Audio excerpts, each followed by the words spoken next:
विज्ञानी अध्याय। ठीक है, हमने वर्ण पढ़ा, कल पढ़ा था लास्ट श्लोक में कि वर्ण वस्तु न नश्यति। वर्ण को वर्ण क्यों बोला जाता है? एक बार वर्ण हो जाए चाहे वो ठीक भी हो जाए, लेकिन जो उसका जख्म रहता है वर्ण वस्तुओं की, वो हमेशा के लिए वहां पे बनी रहती है। तो नंबर 3 देखो, वर्ण वस्तुएं कितनी होती हैं। वर्ण वस्तु का मतलब कहाँ कहाँ पे वर्ण हो सकता है, ठीक है ना। तो वो बता रहे हैं 8 वर्ण वस्तुएं। तो कमा सिरा स्नायु अस्थि संधि कोष्ठ मर्मा इति अष्टो वर्ण वस्तु, 8 वर्ण वस्तु होती है। आचार्य चरक ने कहा त्वक मासिरा स्नायु अस्थि मेद कोष्ठ मरम। ठीक है, संधि की जगह पे मेद वर्ड यूज किया है उन्होंने। अब कोष्ठ किसको बोलते हैं, है ना, ये अभी याद रखना। कोष्ठ हम पढ़ेंगे चिकित्सा स्थान चैप्टर नंबर 2 में। ठीक है, सुश्रुत चिकित्सा चैप्टर 2 में पढ़ेंगे कोष्ठ किसे बोलते हैं। तो कोष्ठ बोल रहे हैं वो बॉडी में कोई भी स्थान है जिसके अंदर कुछ पड़ा हुआ हो, ठीक है, ऑर्गन पड़े हो या फिर प्रत्यंग पड़े हो जिसके अंदर, उसको कोष्ठ बोला जाता है। तो नीचे कोष्ठ की परिभाषा में बता रहे हैं स्थानानि, 8 8 कोष्ठ बताते हैं सुश्रुत जी शरीर में, कहते हैं कोष्ठ 8 होते हैं। ठीक है, चरक में पढ़ के आए थे हम शरीर स्थान चैप्टर नंबर 7 में। आचार्य चरक ने बोला था कोष्ठ अंग, कोष्ठ नहीं बोला, कोष्ठांग बोले। कोष्ठांग 15 होते हैं। तो यहाँ पे कौन कौन से कोष्ठ बता रहे हैं ये स्थानानि, वो वाले स्थान कौन कौन से। अग्नि पक्वानाम, आम अग्नि पक्वानाम। आम मतलब आमाशय, अग्नि मतलब अग्नियाशय, पक्वानाम मतलब पक्वाशय। मूत्रस्य रुधिरस्य च, मूत्रस्य और रुधिरस्य।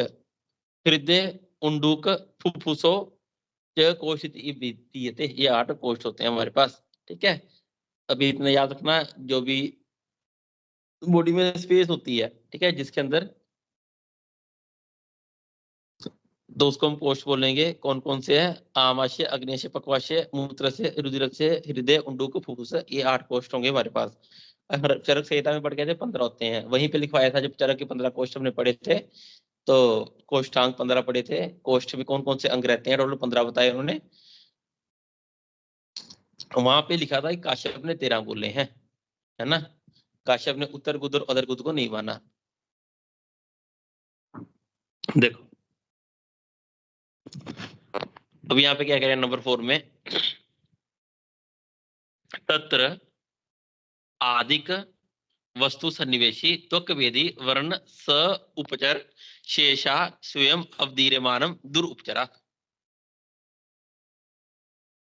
वो कह रहे हैं तत्र आदि वस्तु सन्निवेशी। आदि मतलब जो स्टार्टिंग में है, श्लोक में स्टार्टिंग में क्या लिखा है, त्वचा, उसके बाद मांस, फिर सिरा, फिर स्नायु। ठीक है, जो जो स्टार्टिंग में लिखे हुए हैं। तत्र आदि वस्तु सन्निवेशी त्वक वेदी व्रण स उपचर। त्वक वेदी मतलब जो आदि में है। सबसे पहले त्वचा के बारे में बता रहे हैं। यदि त्वचा के ऊपर वेदनवत कोई व्रण हो जाए, ठीक है, उसका ट्रीटमेंट अच्छे से किया जाएगा तो वो इजीली ठीक भी हो सकता है। जैसे जैसे हम डीप चलते रहेंगे, मांस, सिरा, स्नायु, अस्थि, संधि, कोष्ठ, मर्म, जैसे जैसे हम अंदर की ओर जा रहे हैं, जैसे जैसे डीप जा रहे हैं, शेषा स्वयं अवधीर्मानम स दुरुपचार। ठीक है, तो वैसे वैसे ही व्रण भी दुरुपचार, इतने आसान नहीं होता उनको ठीक करना।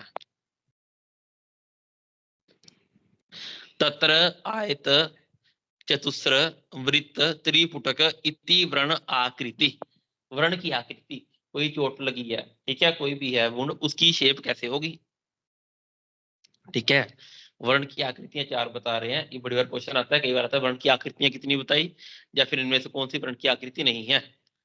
वर्ण की आकृतियां बता रहे हैं तत्र आयत, फर्स्ट वन इज द आयत, सेकंड इज द चतुस्र, चतुस्र मतलब square shape, third one is the वृत्त, फोर्थ इज द त्रिपुट, त्रिपुट कहते हैं ट्रायंगुलर। ये 4 वर्ण की शेप बता रहे हैं। इति वर्ण आकृति समास शेषस्तु विकृत आकृति दुरुपक्रमा बनती।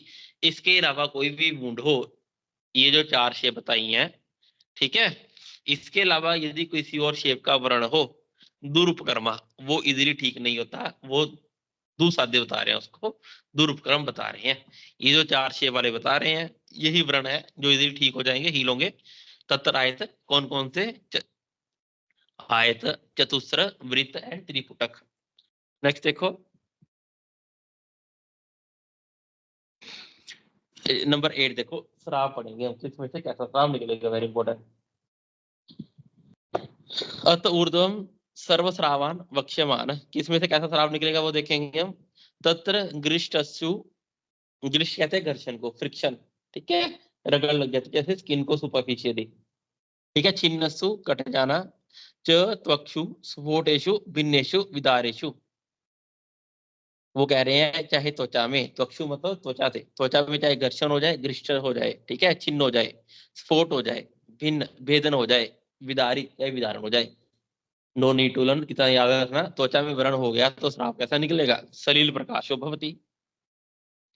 ठीक है, सलिल प्रकाशो भवंती श्राव, किंचित विस्र पीत अवभास। सिर्फ 2 वर्ड याद रखना, त्वचागत व्रण में से श्राप कैसा होगा, ठीक है, सलिल प्रकाश, ऐसा लगेगा पानी की तरह, जस्ट पानी की तरह श्राप होगा। दूसरा इधर किंचित विस्र पीत अवभास, थोड़ा सा विस्र और येलोइश फ्लूइड निकलेगा, कब, त्वचा पर व्रण होने पर। 2 वर्ड याद रखना, त्वचागत व्रण में श्राप कैसा होगा, सलिल प्रकाश और विस्र पीत अवभास ओनली। नेक्स्ट वन इज त्वचा मांस, मांस में व्रण होने पर कैसा श्राप निकलेगा। मांस में व्रण होने पर श्राप होता है सर्पी प्रकाशम, कृत के समान, सांद्र श्वेत पिश्चल। इसमें भी इतना याद रखना, सर्पी प्रकाशम, सांद्र श्वेत पिश्चल। नेक्स्ट वन इज सिरागत, सिरों में क्या बहता है, रक्त बहता है। ठीक है, तो सिरों में श्राप होने पर क्या होगा, देखो सिरों में व्रण होने पर सिरागत स छिन्नासु, यदि सिरा कट जाए। ठीक है, सिरासु रक्त अति प्रवृत्ति, तो वहां से रक्त बड़ी अधिक मात्रा में निकलेगा, one word answer only. Next one is पक्वासु। ठीक है, नेक्स्ट वन इज पक्वासु। पक्वासु का क्या मतलब है यहाँ पे, पक्वासु तोय नाड़ी अबिरेव। अब यहाँ पे तोय नाड़ी अबिरेव का मतलब है जब सिरा में पहले सिरा कट गई कोई, तो श्राव निकलेगा, सबसे पहले रक्त निकलेगा बहुत अधिक मात्रा में। पक्वासु का मतलब लेटर स्टेज में, लेटर मतलब थोड़ी देर बाद, वहां पे क्लोटिंग भी तो होगी ना, थोड़ी देर बाद श्राव रुकना भी तो बंद होगा ना। उसके बाद पक्व अवस्था में क्या क्या है, वो कैसा श्राव हो जाएगा, तोय नाड़ी अभिरेव, तोय नाड़ी के समान। तोय नाड़ी कहते हैं जैसे कोई भी नाड़ी, चाहे कमल नाल हो या कोई भी हो, उसको जैसे हम काट देते हैं, उसके बीच में से जैसा पानी निकलता है वैसा निकलेगा। आपने खुद पे कभी देखा हो, चोट लगी हो, तो पहले वो ब्लड निकलता है, बाद में वहां से क्या निकलता है, फ्लूइड निकलता है, जिसको प्लाज्मा बोलते हैं, तो उसको बोल रहे हो तोय नाड़ी अभिरेव।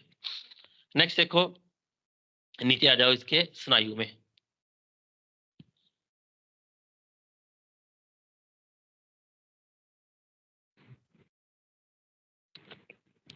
स्नायु में व्रण होने पर स्राव कैसा होगा, स्नायुगत स्निग्ध गण सिंघाणक प्रतिमम सरक्तश्च, गाढ़ा गाढ़ा स्राव निकलेगा, स्निग्ध होगा और घन होगा, ठीक है, थिक होगा, सिंघाणक प्रतिमम सरक्तश्च, सिंघाणक प्रतिमम।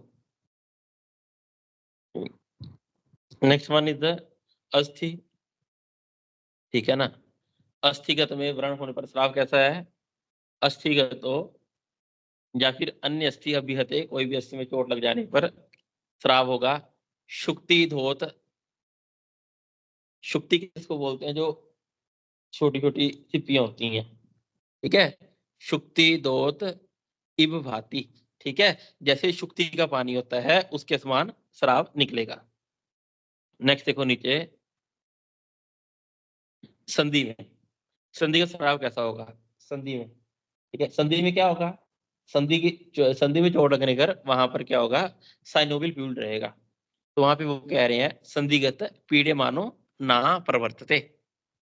संधि में चोट लग जाए, संधि को जितना मर्जी दबा दिया जाए तो उसमें से श्राव नहीं निकलेगा। पीड़े मानो, पीड़े मतलब दबाना, प्रेस करना, पीड़े मानो ना प्रवर्तते, आकुंचन प्रसारण उन्मन विनमन प्रधावन उत्सादन प्रवाहनश्च स्रवति। लेकिन आकुंचन प्रसारण, ठीक है, फ्लेक्जन एक्सटेंशन, उन्नमन विनमन, ठीक है, उठना बैठना, प्रधावन चलना, ये सब एक्टिविटी करेंगे तो फिर वहां से श्राव निकलेगा। उसके बाद देखो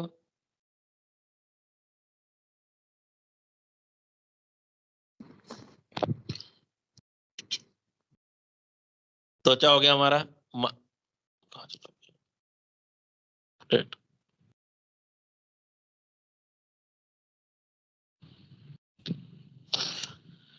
मांस, सिरा, स्नायु, अस्थि, संधि, कोष्ठ और मरम।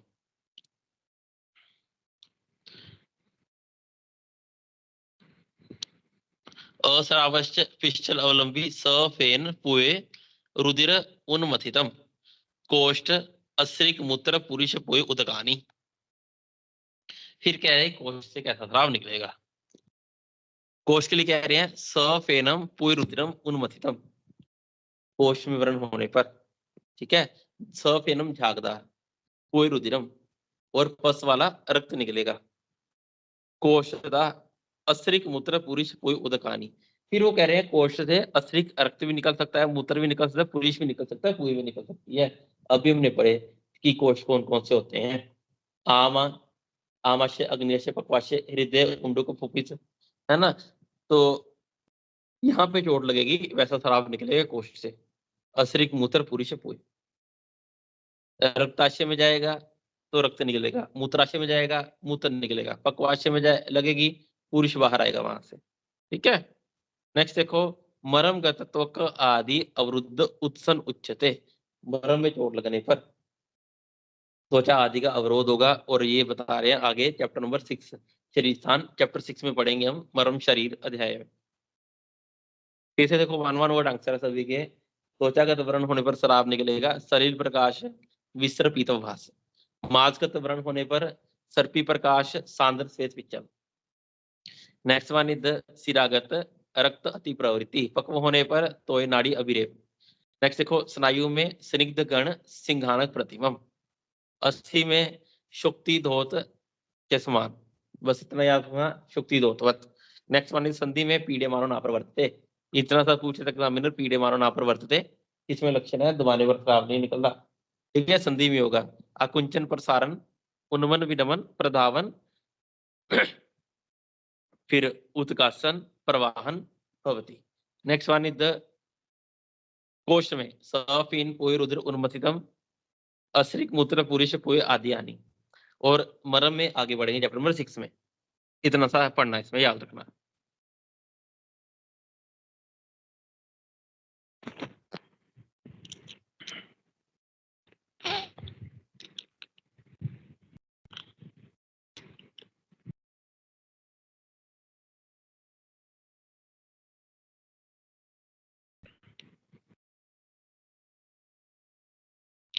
नाइन नंबर श्लोक लास्ट में बताता हूं मैं, पहले बाकी देखो इधर। नंबर 10 और 11, नंबर 10 में बता रहे हैं कि पक्वाश्याद साध्यस्तु पुराक उदक सन्निवम, ठीक है, शार उदक निवम श्रावो वर्ज रक्त आश्य श्रवण अमाश्य कलाय अंबु निवम त्रिक संति श्रावणेत परीक्षे तत कर्म चेत भिषक। अब यहाँ पे बता रहे जा रहे हैं कि किस प्रदेश में चोट लगने पर कैसा श्राव असाध्य माना जाएगा। पक्वाश्याद असाध्यस्तु पुलाक उदक सन्निवम, पक्वाश्य प्रदेश से पुलाक उदक के समान। पुलाक किसको बोलते हैं, पानी को, सॉरी चावल को, पुलाक बोलते हैं चावल को, उदक पानी, चावल का पानी, ठीक है। पक्वाश्य से यदि चावल के पानी के समान शराब निकले, ठीक है, पक्वाश्य से यदि चावल का पानी याद नहीं था, पुलाक उदक ही याद रखना। पक्वाश्य से यदि पुलाक उदक के समान शराब निकले तो वो असाध्य माना जाएगा। पक्वाश्य से यदि पक्वाश्य प्रदेश पे चोट लगे और वहां पे शराब निकल रहा है कैसा, पुलाक उदक के समान, तो वो ठीक नहीं होगा, वो असाध्य है। नेक्स्ट देखो, शार उदक निबम श्राव वर्ज्यो रक्ताश्यात, रक्ताशय में चोट लग गई, रक्ताशय में व्रण हो गया, वहां से शराब निकल रहा है शार उदक के समान, वो भी होगा असाध्य। फिर देखो, आमाश्यात क्लाय अंबु निबम त्रिक संधिज, आमाशय में व्रण होने पर या फिर त्रिक संधि में व्रण होने पर वहां से शराब निकल रहा है कैसा, क्लाय अंब, क्लाय कहते हैं मटर को, अंब कहते हैं पानी को, मटर के क्वाथ की जैसा शराब हो, वो असाध्य होगा। याद रखना तीनों, ठीक है। क्या पढ़ा हमने, पक्वाश्य से पुलाक उदक के समान शराब असाध्य, रक्ताशय से क्षार उदक के समान शराब असाध्य, आमाशय और त्रिक संधि से कलाई उदक के समान शराब असाध्य होगा। एक ऐसे याद रखना एक और कि पुलाक उदक के समान और कहां कहां से होता है, ध्वजभंग पढ़ेंगे हम, वहां भी पुलाक उदक के समान ही शराब निकलता है ध्वजभंग में। कफज प्रदन में भी शराब पुलाक उदक के समान ही होता है, ठीक है, ध्वजभंग में, कफज प्रदर में, और पक्वाशयगत असाध्य वर्ण में। ठीक है, पक्वाशयगत असाध्य वर्ण में श्राप भी कुलागुदक के समान ही होगा।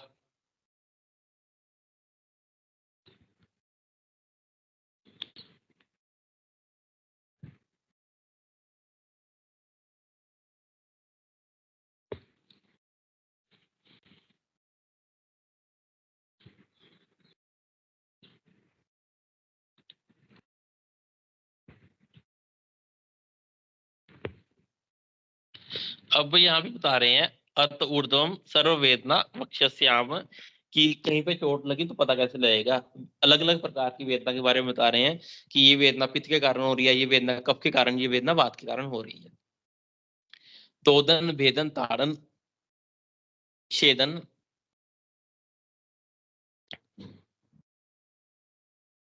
तोदन भेदन ताड़न छेदन,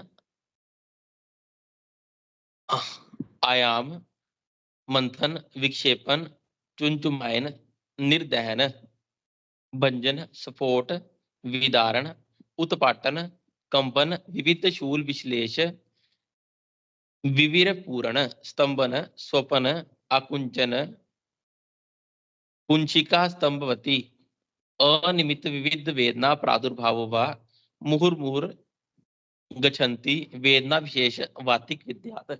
ये सब वात दोष के कारण वेदनाएं होंगी। ठीक है, आगे नेक्स्ट याद कैसे रखना बताता हूँ, पहले श्लोक देखो एक बार। वातिक विद्यात ओष चोष परिदाह दुमायन यत्र गात्र संग विकीर्ण इव पच्यते यत्र चोष अभिवृद्धि। ओष चोष वाली वेदनाएं है ना, जो हम पढ़ के आए हैं ऑलरेडी। 80 प्रकार के वात रोग, 60 प्रकार के पित्त रोग, सॉरी 80 प्रकार के वात रोग, 40 प्रकार के वात रोग और 20 प्रकार के कफज रोग। वहां पे ये सब वेदनाएं ऑलरेडी पढ़ के आए हैं, है ना। तो हमें वो टर्मिनोलॉजी देख के पता लग जाएगा कि ये वात की है, पित्त की है, कफ की है। जैसे कफ पित्त वाले देखो, ओष चोष परिदाह दुमायन, ये सब लक्षण पित्त में ही मिलते हैं, वात कफ में नहीं आएंगे कभी भी। गात्र संग अवकीर्ण, ये भी पित्त में ही मिलेगा। पच्यते, वहां पे पाचन होना, पाचन कर्म पित्त का ही होता है। चोष अभिवृद्धि, चोष का बहुत बढ़ जाना। शते शार इव शक्तिवत, ऐसा प्रतीत होना कोई शार से जला रहा हो, ये भी पित्त में ही मिलेगा हमारे को। वेदना विशेषतम पैतिकम इति विद्या, ये सब पित्त वाली वेदनाएं हैं। ठीक है, नेक्स्ट देखो कफ वाली कौन सी होंगी। कंडु गुरुत्व, वहां पे इचिंग होना, बहुत ज्यादा भारीपन होना, सुप्तवत नमन सा आ जाना, बिल्कुल। ठीक है, उपदेहम अल्प वेदना, या फिर वहां पे ऐसा लगना कोई ऊपर उपदेह, कोई एक्स्ट्रा लेप लगा दिया है। अल्प वेदना, वेदना बहुत अल्प होना। स्तंभ, वहां पे जकड़ाहट हो जाना।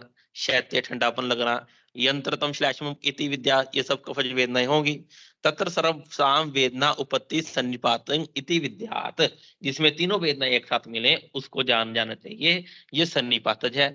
ठीक है, वात में क्या पढ़ा हमने, तोदन भेदन ताड़न छेदन आयाम मंथन विक्षेपन आकुंचन निर्दहन। निर्दहन मतलब बर्निंग सेंसेशन, बहुत कम फील होना। ठीक है, अवभंजन स्फोटन विदारण उत्पाटन कंपन विविध शूर, ये सब बात में मिलेंगी। इसको एक बार रीड कर लेना। ठीक है, वैसे ये क्वेश्चन गलत नहीं होना चाहिए अगर पूछता है कि इसमें कौन सी वेदना मिल रही है। नेक्स्ट देखो आप, नंबर 13। ये भी हर एक दो साल बाद पूछ लेता है एग्जामिनर। अत ऊर्ध्वम वर्ण वर्णान वक्षाम बसम कपोत अस्थि वर्ण, वो कह रहे हैं कि यदि कोई वर्ण हो, ठीक है, उसमें वात दोष की प्रधानता हो, कोई वर्ण में वात की प्रधानता है, वात से दृष्टि हो गई उसमें, उसका कलर कैसा होगा। हमेशा एग्जाम में वात वाला ही पूछता और कोई नहीं पूछता। ठीक है, वात दृष्टि वाले वर्ण का कलर होगा भस्म कपोत अस्थि वर्ण। या तो भस्म के जैसा होगा वर्ण का कलर, कपोत कबूतर के जैसा, या अस्थि बोन्स के जैसा कलर होगा। ठीक है, जैसा अस्थि का कलर होता है वैसा, या फिर भस्म के जैसा या कपोत वर्ण का होगा। कब, यदि वात दुष्ट वर्ण हो जाए। ठीक है, पित्त परुष होगा, अरुण होगा, कृष्ण होगा, ये हमारे को पता लगता है। गलत कहाँ पे होता है क्वेश्चन, भस्म कपोत अस्थि वर्ण कौन सा है। पित्त में नील पीत हरित शाव कृष्ण पता है। ठीक है, कपिल पिंगल इति रक्त सुमित, कफ में श्वेत स्निग्ध पांडु श्लेष्मज, और सभी वर्ण मिलेंगे सर्ववर्ण उपेतम सन्निपातिकम। क्वेश्चन आएगा बसम कपोत अस्थि वर्ण कौन सा है, याद रखना वर्ड। यहाँ पे चैप्टर कंप्लीट हुआ। ठीक है, एक चीज मैंने आपको नहीं बताई अब, श्लोक नंबर 9। ठीक है, देखो आज तक इसमें से कभी क्वेश्चन तो नहीं आया नंबर 9 में से, लेकिन फिर भी इसको पढ़ना है। पहले तो बेसिक पता होना चाहिए कि त्वचागत वर्ण में कैसा स्राव निकलेगा। ठीक है, मांस, सिरा, स्नायु, अस्थि, संधि, कोष्ठ और मरम। ठीक है, पहले तो इतना याद होना चाहिए। फिर श्लोक नंबर नेक्स्ट में हमारे को 9 में बता रहे हैं पहले सारे चैप्टर पढ़ लेना चाहिए, फिर बाद में इस पे जाना। 9 में हमारे को बता रहे हैं, जैसे जो मैंने ऊपर लिखा है, लिखना मतलब भी कुछ भी, सुनो मेरी बात, कि जैसे मैंने वात वाला लिखा है पहले, पारुष्य श्याव अवश्याय दधिमस्तु शारुदक मास्थावन पुलाकुदक। ठीक है, पित्त में लिखा है गोमेद, गोमूत्र, भस्म, शंख, कषायुदक, माधविक तेल। कफ में लिखा है नवनीत, काशीस, मज्जा, पिष्ट, तिल, नारिकेल, वसा। और सन्निपातज में नारिकेल, एरवारू, कांजी, आरुष्य कुदक, प्रियंगुफल, यकृत और मुदक यूज। यहाँ पे बता रहे हैं कि यदि त्वचा में ही व्रण हुआ, सॉरी, ठीक है, तो त्वचा में व्रण हुआ, त्वचा में वातगत व्रण में क्या लक्षण मिलेंगे, वो पारुष्य होगा। त्वचागत पित्तवत के लक्षण मिलेगा, वो गोमेद के समान व्रण होगा उसका। कफज में से नवनीत के समान व्रण निकलेगा, सॉरी, नवनीत के समान स्राव निकलेगा। और सन्निपातज में से नारिकेल के समान स्राव होगा। फिर यदि मांस में व्रण हुआ तो वहां से शावरण होगा उसका। पित्त में अगर पित्त दोष की प्रधानता हुई उसकी, वहां पे गोमूत्र के जैसा शावरण का स्राव निकलेगा वायु में, गोमूत्र जैसा स्राव निकलेगा पित्त में, काशीस के जैसा स्राव निकलेगा कफ में, और सन्निपात में एरवारु के जैसा स्राव। त्वक सिरा, यदि सिरा में स्राव हुआ और उसमें वायु की प्रधानता होगी तो स्राव अवश्य होगा। अवश्य मतलब अलग सा ही कलर होगा। ठीक है, नेक्स्ट वन इज पित्त की प्रधानता होने पर भस्म के समान वर्ण होगा स्राव का। कफ की प्रधानता होने पर मज्जा के समान कलर होगा। और सन्निपातज में कांजी के समान कलर होगा। ऐसा सब में बता रहे हैं कि त्वक मासिरा स्नायु अस्थि संधि कोष्ठमरम, इसमें से वायु श्राव कैसा होगा वातगत सभी में, पारुष्य, श्याव, अवश्य, दधि, मस्तु, शारुदक, मासावन और पुलाकुदक। मर्म का नहीं बता रहे हैं। ठीक है, बाकी सभी को बताया यहाँ पर। तो ये रेयरस ऑफ द रेयरस केस ऐसा पूछा जाए तो इस श्लोक में ऐसा बताया गया है, ये बता रहा हूँ। पहले से बाकी सारा चैप्टर याद कर लेना, इसको फजूल में याद करके टाइम वेस्ट मत करना। ठीक है, इसमें कह रहे हैं अब त्वचा मासिरा स्नायु आदि जो व्रण उत्पन्न होंगे उनके 8 स्थान कहे हैं, उनमें से श्राव की वात पित्त कफ के अनुसार लक्षण बताएंगे। वात के कारण त्वचागत श्राव परुष, कफ के कारण कृष्ण, स्नायु के कारण दधि के समान, सिरा में मस्तु के समान, अस्थि में शारुदक के समान, संधि में मास्तावन के समान, और कोष्ठ में पुलाकुदक के समान। पित्त का नहीं बता रहे। ठीक है, सिमिलरली ऐसे ही पित्त में कौन कौन से श्राव मिलेंगे, सभी में पित्तवत, तो कमासिरा, स्नायु, अस्थि, संधि, कोष्ठ में रिस्पेक्टिवली गोमेद, गोमूत्र, भस्म, शंख, किशायोदक, माधविक तेल। अब लिखना, इसको लिख लो चाहे।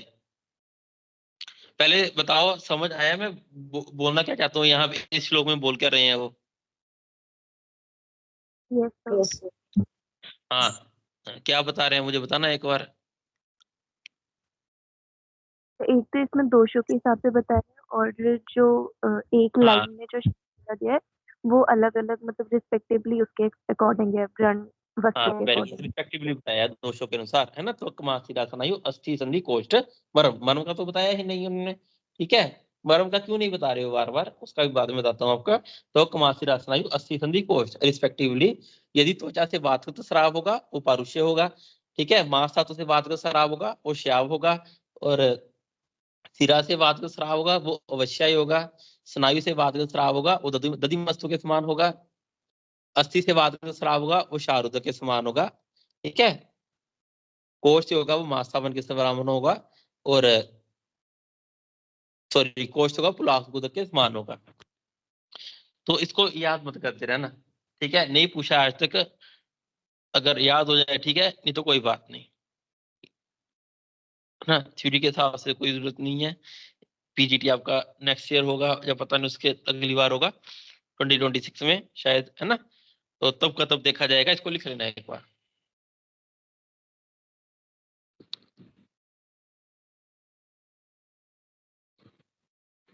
जब मेरा सारा सिलेबस प्रिपेयर हो गया था पीजी के लिए, तो तब जाके मैं इसको याद करने बैठ गया था। ये श्लोक ही याद कर लिया था पूरा मैंने, नंबर 9। क्या पता एग्जाम में आना जाए, क्योंकि 2011 में ये क्वेश्चन आया था एक बार कि शाहरुद्र के समान वात के कारण शाहरुद्र के समान श्राव होता है, ये कौन से व्रण वस्तु से, है ना। तो ये शाहरुद्र वाला आया था 2011 के बाद, तो किसी पेपर में नहीं दिखा ऐसा क्वेश्चन।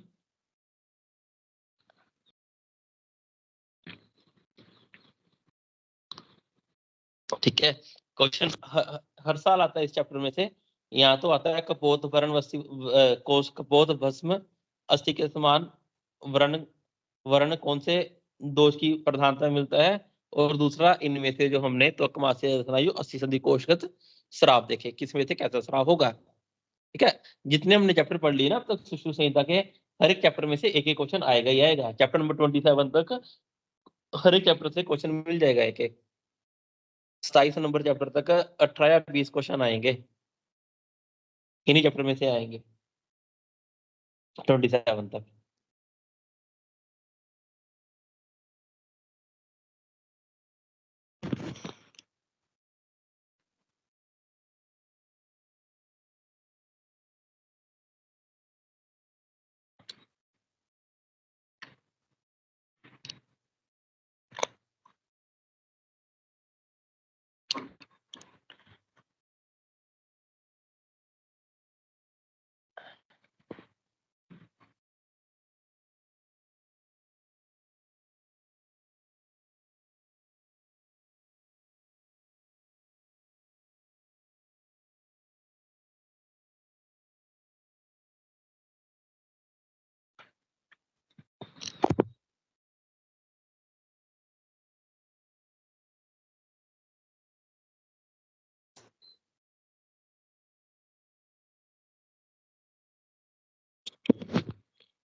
लिख लिया।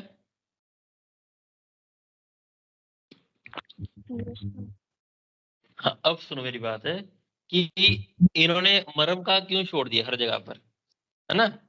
मरम के बारे में बताया नहीं। मरम हो गए कॉलेज में अभी,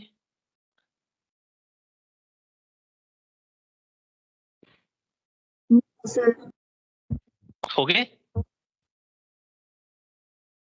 नो सर। फर्स्ट ईयर में तो नहीं हुए। फर्स्ट ईयर में तो मरम पड़े थे ना थोड़े बहुत, क्या होते हैं तो मास्य स्नायु अस्थि संधि के संयोग स्थान को मरम बोलते हैं, है ना। तो है ना, तो इन्होंने मरम का क्यों नहीं बताया, सुनो मेरी बात, कि यहाँ पे भी मरमगत श्राव नहीं बताया, आगे भी मरमगत नहीं बताया। जो मरम होते हैं हमारे पास, है ना, मांस सिरा स्नायु संधि अस्थि के मेल स्थान को मरम बोला जाता है ना। तो मरम होते हैं अलग अलग, मांस मरम, सिरा मरम, स्नायु मरम, अस्थि मरम और संधि मरम। मांस मरम होंगे हमारे पास, लिखना नहीं है, सुन लीजिए मेरी बात बस, ठीक है। मांस मरम 11 इन नंबर होते हैं, सिरा मरम 41 होंगे, मांस सिरा स्नायु स्नायु मरम 27 होते हैं, संधि मरम 20 होंगे और अस्थि मरम 8 होते हैं, 8। मांस सिरा स्नायु संधि और अस्थि, ठीक है, रिस्पेक्टिवली 11, 41, 27, 20 एंड 8। तो यहाँ पे मरम कौन कौन से हैं, मांस मरम, शिरा मरम, स्नायु मरम, अस्थि मरम, संधि मरम। तो वो बताते हैं आचार्य हमारे को कि यदि मांस मरम में चोट लगेगी तो वहां का श्राप कैसा होगा, जैसा मांसगत श्राप होगा। ठीक है, मांस मरम में, मांस मरम आघात होने पर श्राप ऐसा ही लगेगा जैसा कि मांस धातु में व्रण का श्राप होगा। सिरा में किसी भी सिरा, चाहे वो सिरा मरम हो चाहे वो अन्य सिरा हो, श्राप सेम निकलेगा। स्नायु में से भी सेम श्राप निकलेगा, जो हमने पढ़ा स्निग्ध सिंहाणक प्रतिमम, वैसे ही श्राव, कोई स्नायु मरम पे चोट लग गई, आघात हो गया, वैसा वहीं से श्राव निकलेगा। अस्थि में भी अस्थि मरम का श्राव भी अस्थिगत वर्ण के समान ही होगा, ठीक है। और संधि वर्ण का श्राव भी वैसा ही होगा, जैसा संधि मरम से श्राव निकलेगा वैसा ही श्राव वहां से निकलेगा, ठीक है। इसलिए मरम के बारे में अलग से नहीं बताया, समझे। मरम हमारे पास यही होते हैं, महास्मरम, शिरामरम, महाशिरा, स्नायु, संधि, अस्थि। वाग्भट ने एक्स्ट्रा बोला है धमनी मरम, उसमें से ही वैसे श्राव होगा जैसा शिरा में से श्राव होता है।